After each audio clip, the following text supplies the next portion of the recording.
14, numeral 5 de la Ley de Compras y Contrataciones supone también una maniobra fraudulenta en el sentido del delito de la estafa.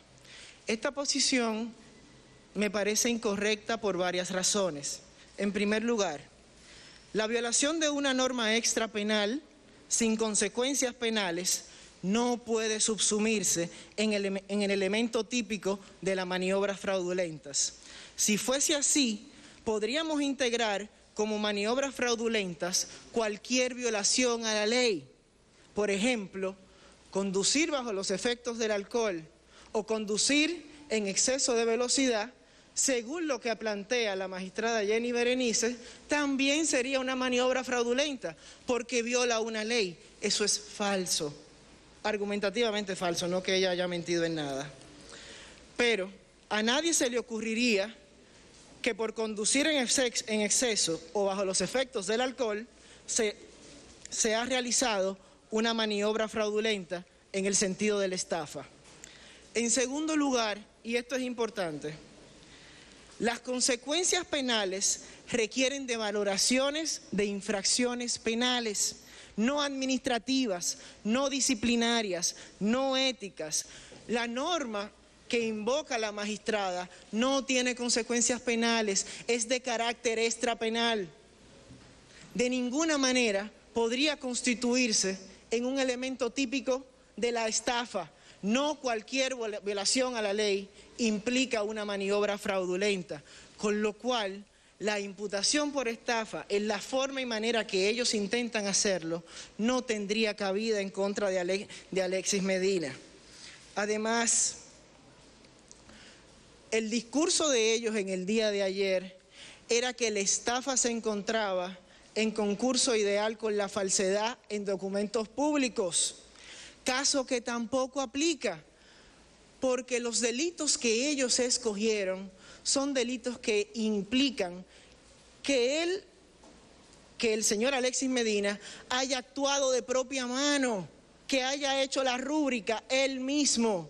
Eso no es posible y contradice la tesis de que él actuaba a través de otras personas. En resumen, en cuanto a lo que alegaba la magistrada Jenny Berenice en relación al delito de estafa, la violación a una ley, aun cuando sea el régimen de prohibiciones del artículo 14, numeral 5 de la Ley de Compras y Contrataciones, no justifica el elemento típico de la estafa de maniobras fraudulentas. Eso hay que entenderlo. No cualquier violación a la ley es una maniobra fraudulenta. Le faltó esa fundamentación. Otro habría sido el caso si escogieran otros tipos de delitos, pero no de esa forma. Otro detalle, magistrado, también en este orden, es en cuanto a la relación del señor Alexis Medina con su hermano, el expresidente de la República, Danilo Medina. Yo debo recordar que ni el tráfico de influencias, ni el testaferrato son tipos penales conforme al ordenamiento jurídico de la República Dominicana. Son conductas penalmente inocuas. Los elementos que el Ministerio Público ha señalado no tienen relevancia penal. Eso hay que entenderlo. El señor Alexis no puede ser responsable de la deuda histórica que tiene el legislador dominicano en actualizar nuestro Código Penal. Busquen en cualquier esquina donde se encuentre el tráfico de influencias o el testaferrato configurado como una infracción, es decir, un presupuesto al cual se le asocia una sanción, y no lo encontrarán. Eso es bueno que esté claro y hay que decirlo por lo siguiente. Y en el mismo orden, Alexis Medina no es funcionario público, ni tomaba decisiones en instituciones públicas. Eso no tiene ninguna cabida. Eso debe entenderse. Pero además, y esto es importante, él fue un beneficiario en el sentido de que las empresas supuestamente vinculadas a él resultaban beneficiadas por licitaciones. Y aquí viene mi pregunta. ¿Se esconde detrás de ese beneficio una conducta penalmente relevante? conforme a los procesos de compras y contrataciones. ¿Provee el proceso de contratación pública sanciones penales? No. Cuando la ley 340 se aprobó, 4 meses después, mediante la ley 449 del mismo año, se le retiraron las sanciones penales. Por lo tanto, una conducta extrapenal, como la del artículo 14, numeral 5, y conductas que son penalmente inocuas porque el legislador no las ha tipificado, como el testaferrato y el tráfico de influencia, jamás podrían justificar una maniobra fraudulenta en el sentido de la estafa para el señor Alexis Medina. En este momento, magistrado, le responderé a la magistrada Jenny Berenice, al Ministerio Público, perdón, porque es al órgano, en cuanto al lavado de activos. Y ahí ruego la atención y el silencio, por favor. Miren, esto es lo que hay que entenderlo, porque la magistrada, de hecho, haciendo un ejercicio muy elegante, dijo: yo sé de esto porque esta fue mi tesis, lo cual yo reconozco. Lo siguiente: los elementos de la infracción deben encontrarse en el ejercicio de imputación jurídica, porque como dice el artículo 3 de la misma ley que leyó la magistrada Jenny Berenice, el lavado de activos no genera bienes ilícitos. Esa condición es propia de la infracción precedente o determinante. Y lo repito, el lavado de activos no genera bienes ilícitos. Esa es una condición propia de la infracción precedente o determinante.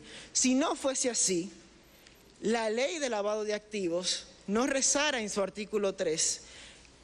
La infracción precedente o determinante es la infracción que genera bienes o activos susceptibles de lavado.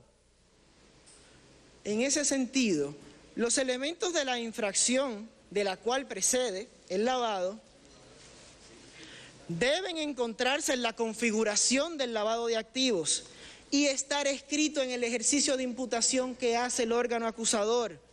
El lavado no genera bienes ilícitos, eso es falso. El lavado triangula para ocultar bienes ilícitos. Y es por eso que ciertamente el artículo 6 dice: el juicio sobre el lavado de activos es autónomo, pero la autonomía en el castigo, el juicio o la investigación jamás podría implicar que se abandone la configuración precedente como elemento preexistente del lavado. Y lo explico con otras palabras.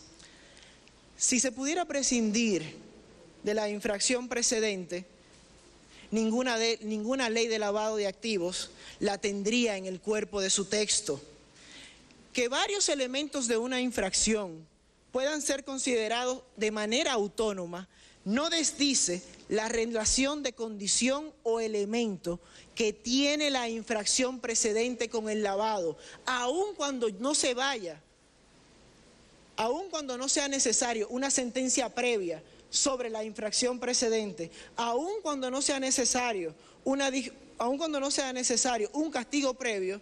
Hay que tener muy en cuenta que cuando se presenta el lavado, los elementos de la infracción precedente tienen que estar configurados, aun cuando el lavado de activos se juzgue de forma autónoma.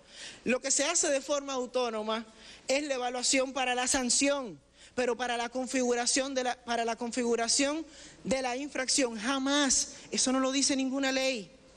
En ese mismo sentido, y ya casi termino, tenemos un ejemplo elemental de ese tipo de situaciones. Un ejemplo clásico: la tentativa, que es la infracción dependiente por antonomasia. La tentativa depende de la comprobación previa de que no haya delito consumado y además de que la tentativa sea punible. Solamente así hablamos de tentativa y lo hacemos de forma autónoma. De la misma manera, el lavado de activos depende al menos de la comprobación somera de una infracción precedente. De lo contrario, no se configura. No es posible. Usted lo puede investigar, lo puede enjuiciar, lo puede condenar. No hay ningún problema. Ahora, los elementos de la infracción precedente deben de formar parte de la acusación y deben de la solicitud de medida de coerción y deben de ser vistos por ese juez al cual se le está pidiendo que dicte medida de coerción en contra de una persona por haber supuestamente cometido ese delito. Magistrado, creo que me quedan 3 minutos, los agoto y terminamos.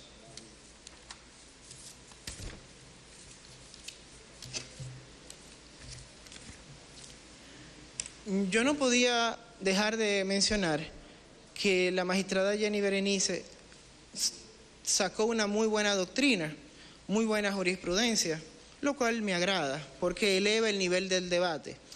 Yo no cuento tal vez con los medios para acceder a eso, pero yo cuento con una pieza del ordenamiento jurídico dominicano, que es el Código Penal. En cuanto a lo que ella dijo sobre la coalición de funcionarios y los demás delitos, perdone que lo lea, yo sé que usted se lo sabe, pero cuando la propuesta es elemental, la solución también debe de serlo.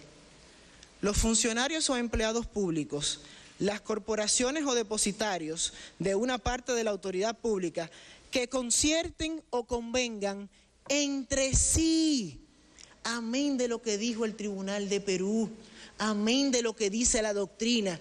Es el tipo penal que aplica aquí, que está diciendo que para que exista coalición de funcionarios, tanto el autor como el cómplice deben de ostentar esa condición. El tipo lo dice muy claro, funcionarios actuando entre sí. El grado de autoría y complicidad lo dará en función de quién participa en fase preparatoria y de quién ejecuta. Se acabó. En la coalición de funcionarios, tal y como se configura en la República Dominicana, no cabe el señor Alexis Medina. Por último, la única debilidad que podríamos tener, y se lo voy a decir para que lo tome en cuenta, es por el 234, que es el alegato de que el señor Alexis Medina destruyó pruebas. Muy breve. Magistrado, el Ministerio Público ha dicho, vimos sacar cajas. En esas cajas podía ir un cadáver, podía ir dinero, podía estar vacía, podían ir las pruebas, no hay problema. El único problema reside en la presunción de inocencia y en la incertidumbre del alegato que ellos presentan. Sobre esa base no se puede decir que Alexis Medina estaba destruyendo pruebas. Además, fíjese en el expediente, las pruebas preferidas del Ministerio Público son las que provienen de certificaciones del Estado. ¿Puede Alexis Medina destruir una institución del Estado? No. El argumento de la posible eliminación de pruebas no tiene cabida. Además, en serio se necesitan un expediente de 400 pruebas para probar el supuesto delito de estafa. No, a mí realmente no me parece. Bien, Termino como lo prometí. Gracias. Bien, muchas gracias. El juez va a ponderar esto y vendrá con la decisión en un instante.